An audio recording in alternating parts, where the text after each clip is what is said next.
एक ऐसी कंपनी जो कि लिस्टिंग के समय जिसका शेयर प्राइस जो है मात्र 33 रुपए था और आज के समय ये जो है 33 गुना बड़ी हो गई है, तो वो लगभग 718 रुपए के आसपास है, जिससे कि इस कंपनी में पैसा डालने वाले निवेशकों का रिटर्न जो है बहुत ज्यादा बन गया। तो चलिए आज हम इस कंपनी के टेक्निकल एनालिसिस के बारे में बात करते हैं।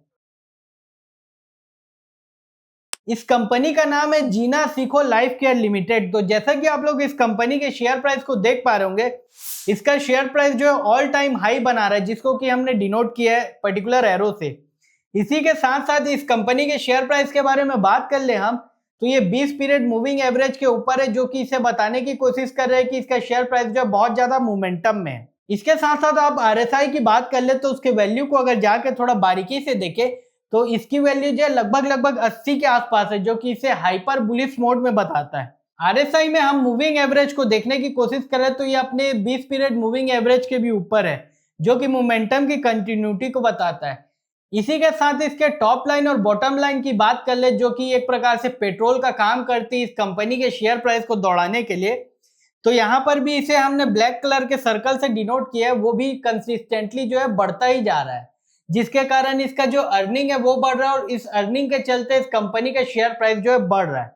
तो चलिए अब हम इस कंपनी के शेयर होल्डिंग के बारे में जानते हैं, जिससे कि एक प्रकार से मोमेंटम को एक कंफर्म बताता है, या मोमेंटम के बारे में आने वाले समय में क्या हो सकता है उसको बताने की कोशिश करता है। तो जैसा कि आप लोग देख पा रहे होंगे, यहाँ पर इस कंपनी के शेयर होल्डिंग में लगातार बीते कई समय से जो इसके प्रमोटर ने धीरे धीरे करके जो है अपने शेयर को बेचा है, लेकिन बीते रिसेंट क्वार्टर के बारे में बात करें तो वहां पर कम बेचा है, जिसके कारण की पब्लिक शेयर होल्डिंग थोड़ी बड़ी है।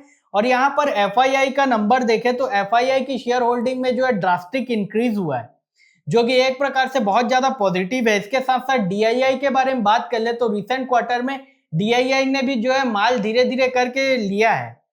इसके साथ हम नॉन इंस्टीट्यूशनल इन्वेस्टर यानी कि रिटेल इन्वेस्टर के बारे में बात करें तो वहां पर धीरे धीरे क्वांटिटी जो है बीते कुछ क्वार्टर में कम होती जा रही है, लेकिन यहाँ पर जो है स्टेडी स्टेट में मेंटेन्ड है। इसी के साथ साथ हम अगर नंबर ऑफ शेयर होल्डर के बारे में बात कर ले तो बीते 2 क्वार्टर में जो है धीरे धीरे करके बढ़ी, लेकिन इसके पहले क्वार्टर में थोड़ी ज्यादा बढ़ी है। लेकिन फिर भी अगर आप होलिस्टिक टर्म में देखें तो ज्यादा कोई चेंजेस नहीं आया। इससे ये बताने की कोशिश हो रही है कि जो कम प्लेयर हैं उनके पास ज्यादा क्वांटिटी में शेयर है और वो जो है मजबूत खिलाड़ी है बाजार के, जिसके कारण इस कंपनी का शेयर प्राइस जो दौड़ रहा है और वो गिरने का नाम नहीं ले रहा है।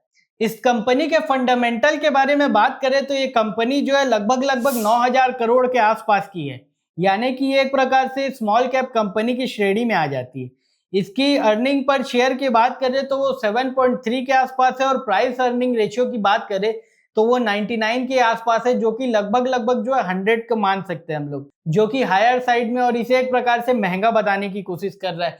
अगर हम इसे इंडस्ट्री वाइज कंपेयर करें, इंडस्ट्री का जहां पर 43 है उससे डबल के आसपास इसका है। इसके साथ साथ हम इस कंपनी के प्राइस टू बुक वैल्यू के बारे में बात करें तो अपने प्राइस का लगभग 37 टाइम्स है, जो कि एक प्रकार से बहुत ज्यादा एक्सपेंसिव ट्रेड कर रहा है। इसके साथ साथ हम इस कंपनी के मेजर रेशियो को देखें, जैसे कि return on capital employed, return on equity और रिटर्न ऑन एसेट। तो जैसा कि आप लोग देख पा रहे होंगे बीते कुछ क्वार्टर में धीरे धीरे करके बढ़ना चालू किया है। आप रिटर्न ऑन इक्विटी के बारे में बात कर ले तो 43.53 है, रिटर्न ऑन कैपिटल एम्प्लॉयड की बात कर ले तो 60 के आसपास है, और रिटर्न ऑन एसेट के बारे में बात कर ले तो 37 के आसपास है।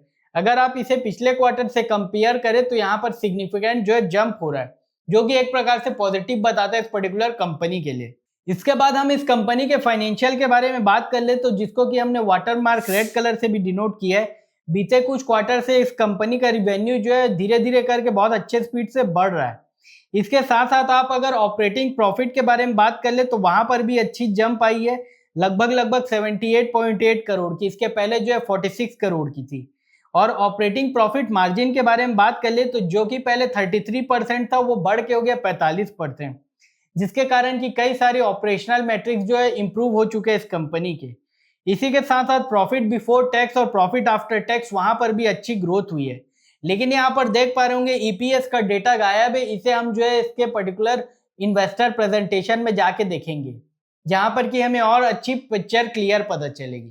तो ये एक प्रकार से छोटा सा एनालिसिस था हमारी तरफ से इस पर्टिकुलर कंपनी के बारे में। यहाँ पर कोई भी बाइंग और सेलिंग रिकमेंडेशन नहीं दी जाती। अगर आपको अपनी बाइंग और सेलिंग करना तो आप अपने फाइनेंशियल एडवाइजर या फाइनेंशियल कंसल्टेंट के थ्रू कर सकते हैं, क्योंकि आपके पैसे की जिम्मेदारी आपसे बेहतर कोई नहीं जानेगा। इससे रिलेटेड अगर कोई और इंफॉर्मेशन जाना हो तो आप कमेंट करके बता सकते हैं। धन्यवाद।